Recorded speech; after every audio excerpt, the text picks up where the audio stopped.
什么差别？念经甲念咒语，哦，念经甲念咒，一个是课本，在读册学习在用的，一个是啥？是在命令人的。咒语，咒语是一种命令，一种法令。哦，譬如我讲的，你即马去甲我办什么代志，这就叫做咒语。所以人来念咒语，就是要请无形界、遮众生、遮神佛、遮兵将来帮你做什么代志。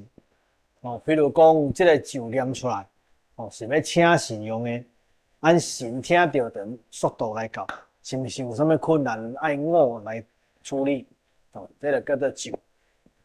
经典、经文、经典，迄是要互你了解到这个道理。